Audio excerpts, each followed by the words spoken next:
नमस्कार साथियों। आज हम बात करेंगे दो जो पेंशन है, यूनिफाइड पेंशन और एनपीएस पेंशन में डिफरेंस क्या, दोनों में अंतर क्या दोस्तों। पूरी जानकारी ए टू जेड जानकारी देंगे दोनों पेंशन के बारे में, यूपीएस यूनिफाइड पेंशन स्कीम और नेशनल पेंशन स्कीम। दोस्तों ए टू जेड जानकारी आपको मिलेगी। नमस्कार साथियों, अगर मेरे चैनल पर नए हैं चैनल को सब्सक्राइब कर देना, वीडियो को लाइक एंड शेयर कर देना। आज बात सबसे पहले करते हैं एनपीएस। दोस्तों एनपीएस क्या है? National savings scheme. दोस्तों तो जो क्या है कि भारत एनपीएस जो पेंशन चलाई है दोस्तों, जो केंद्र सरकार ने चलाई थी 2004 में एनपीएस को लागू करा था राज्य कर्मचारी जो केंद्र कर्मचारियों के लिए।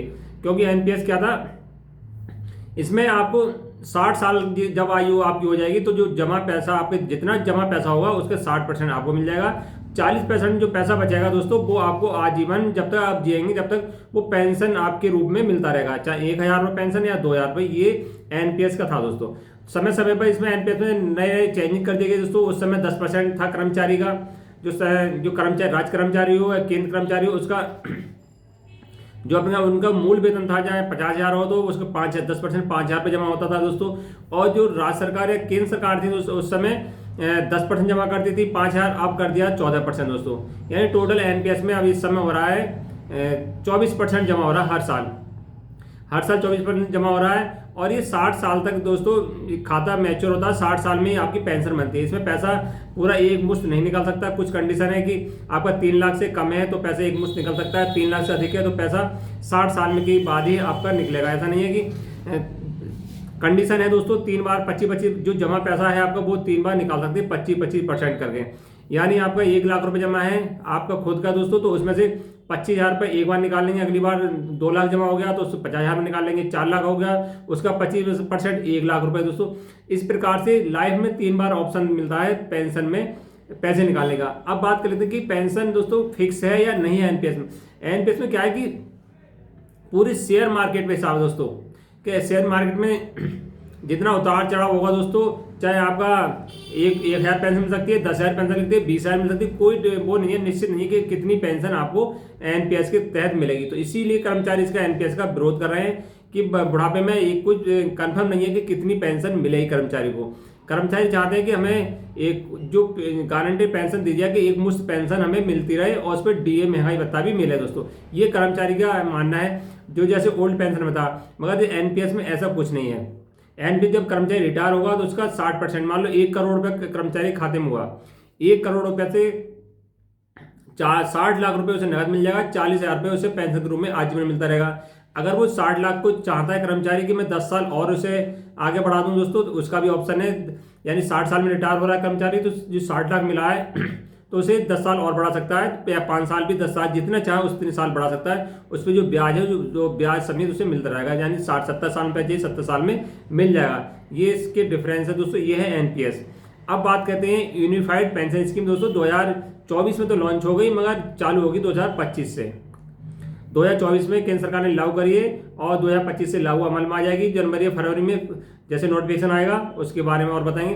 तो यूनिफाइड पेंशन है क्या दोस्तों, आखिर यूनिफाइड पेंशन लाने की क्या सरकार को जरूरत पड़ेगी। जैसे कि आप कर्मचारी मांग कर रहे थे कि हमें जो मूल वेतन है उसका 50% हमें चाहिए, मूल वेतन का 50% चाहिए, उसमें महंगाई भत्ता चाहिए दोस्तों। केंद्र सरकार ने एक ऑप्शन निकाल दिया कि आपका मूल वेतन भी मिलेगा, जो इतना मूल वेतन था उसका 50% मिलेगा। मान लो कर्मचारी रिटायर होता है उस समय आयु उसकी जो पेंशन है दोस्तों जो बढ़ेगी, जो लास्ट उसके जो 6 महीने होंगे या 1 साल होगी, जो उसकी जो सैलरी मिलेगी 1 साल, मान लास्ट में 6 महीने से जो लास्ट की 6 महीने जो सैलरी मिली थी 1 लाख रुपये महीना, तो 1 लाख रुपये महीने से जो पेंशन बनेगी दोस्तों मूल वेतन की 50% उसे पैसा पेंशन के रूप में मिलेगा।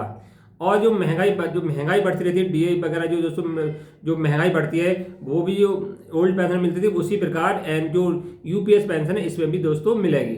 यानी डिफरेंस ज़्यादा कम कर दिया है। अब बात कर लेते हैं इसमें डिफरेंस है क्या, इसका भी विरोध क्यों कर रहे हैं कर्मचारी के, जिससे अभी ये भी उनके समझ में नहीं आ रही कि हमें तो ओल्ड पेंशन चाहिए, यूनिफाइड पेंशन चाहिए ही नहीं दोस्तों। सरकार ने बहुत इसमें जुगाड़बाजी करी, बहुत ज़्यादा समझाने की कोशिश करी, आपके लिए बहुत बेस्ट है, आपको 50% गारंटी पेंशन मिल रही है और उसके बाद भी आपको महंगाई भत्ता भी दोस्तों से मिलेगा। तो अब मेन पेज फंस रहा है दोस्तों इसमें। जो यूपीएस पेंशन स्कीम है अब इसमें क्या है, कर्मचारी का 10% जमा होगा। इसमें यूनिफाइड पेंशन में 10% कर्मचारी जमा होगा और 18% 18.5% इसमें जो राज्य सरकार है केंद्र सरकार है वो जमा करेगी दोस्तों। केंद्र सरकार जमा करेगी या राज्य सरकार जैसे कर्मचारी वो भी जमा करेगी और उसका भी जमा होगा। अब इन्होंने क्या करा है कि अगर आपकी 25 साल पूरी करते हैं सर्विस दोस्तों, 25 साल कर्मचारी पूरी करेगा तभी उसे 50% गारंटेड पेंशन का लाभ मिलेगा दोस्तों। ध्यान रखना, अगर 25 साल से एक दिन भी कम रह गया तो गारंटेड पेंशन जो 50% है वो नहीं मिलेगा। जो उसकी जो सर्विस करी है उसने 10 साल या 5 साल उस हिसाब से उसे मिलेगा दोस्तों, 25 साल वाला बेनिफिट नहीं मिलेगा। ध्यान रखना, जो चाहता है कि 24.5 साल उसने सर्विस कर ली तो 24.5 साल का उसे लाभ नहीं मिलेगा। उसे जो 25 साल वाला लाभ नहीं है, 50% गारंटी पेंशन नहीं मिलेगी। उसे जो डिसाइड करा जाएगा, जैसे कि 10 कन्फर्म जिसमें करा है 10,000 पेंशन तो वो मिनिमम आपको मिलेगी। 10 साल सर्विस करने के बाद आपने अगर 10 साल सर्विस कर ली तो 10,000 पेंशन के हकदार होगा दोस्तों। 25 साल सर्विस कर ली तो आपको 50% के हकदार हो जाएंगे इसमें। और आपने 15 साल सर्विस करी है तो 15 साल में 10 साल के जो, जैसे 10 साल में 10,000 है तो 15 साल में शायद 1-2 हज़ार रुपये और बढ़ सकते हैं दोस्तों। उस हिसाब से जो जैसे कैलकुलेट करा जाएगा, जितनी आपने सर्विस करी है उतना आपको मिलेगा 25 साल से पहले। और 25 साल के 25 पूरी करने पे तो 50% मिलेगी, महंगाई भत्ता भी मिलेगा दोस्तों। जो आपका अब बात हो रही है, जो आपका पैसा जमा है उसका क्या होगा दोस्तों। सरकार ने कोई डिसाइड नहीं करा है कि जो आपको जितना पैसा जमा है, पेंशन मान लो आपका पेंशन आपको 1 लाख रुपए आप रिटायर हुए कर्मचारी 1,50,000 महीने मिलती है पेंशन दोस्तों। उस समय जो कंडीशन हो, जो पैसा जमा हो चुका हो, कई करोड़ रुपए आपका जमा हो जाएगा। जो पीपीएफ का जो अकाउंट जो मिल रहा है दोस्तों, पीपीएफ पे ब्याज मिल रहा है 7.1% है। अगर वही मिला जाए, आपको कैलकुलेट करा जाए दोस्तों, तो लगभग करोड़ रुपया होगा दोस्तों। उसकी पेंशन भी आपको लाखों मिलेगी, वहां मिलेगी 50,000 दोस्तों इसमें यूपीएस में। और एक प्रावधान और करा है यूपीएस में, एक और इसमें करा है दोस्तों, एक जो कुछ लमसम अमाउंट की व्यवस्था करके दोस्तों। एक नया पेज और है दोस्तों, जो उनकी भाषा में समझ नहीं है, हम आपके सरल भाषा में समझाएंगे कि इसमें लमसम अमाउंट है क्या। लमसम अमाउंट, जैसे आप रिटायर कर्मचारी होंगे तो जो ओल्ड पेंशन मिलता था दोस्तों, अमाउंट मिलता था, इसमें भी लमसम अमाउंट देने की 2 लाख 5 लाख की व्यवस्था की गई। जैसे कि जब कर्मचारी रिटायर होगा दोस्तों, कर्मचारी जो मान लो जिस समय रिटायर होगा उसकी सैलरी 1 लाख रुपए, यानी उस समय 1,20,000 रुपये सैलरी, सीधे 1,20,000 रुपये हर महीने सैलरी थी जो रिटायर कर्मचारी हो रहा है उस समय दोस्तों। अब 6 महीने की दोस्तों, 6 महीने की देखा जाएगा कितनी सी सैलरी थी। अब 6 महीने में 3 दिन का वेतन दिया जाएगा दोस्तों।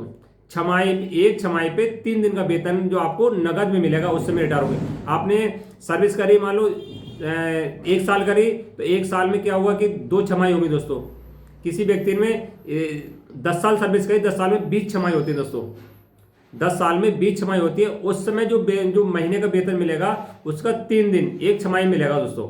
यानी उस समय 1,20,000 पेंशन थी आपकी, तो लगभग कितना, लगभग आपका 400 लगभग आपको मिलेंगे। मगर उस समय आपकी 1,20,000 हर महीने तनख्वाह थी।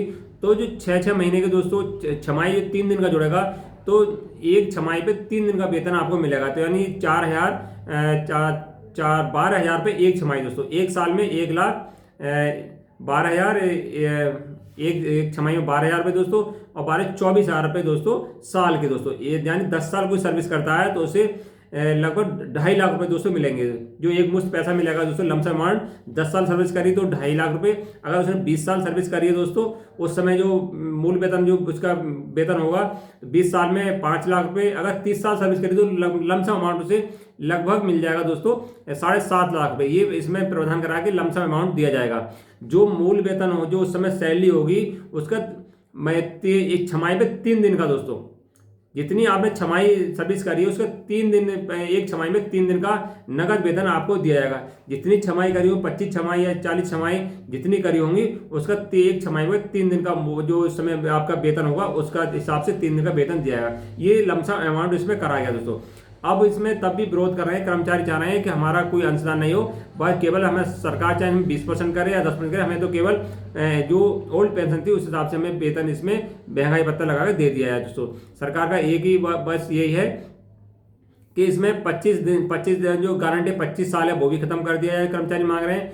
और हमारा भी कोई अंशदान नहीं है दोस्तों, तो कर्मचारी राजी हो जाएंगे।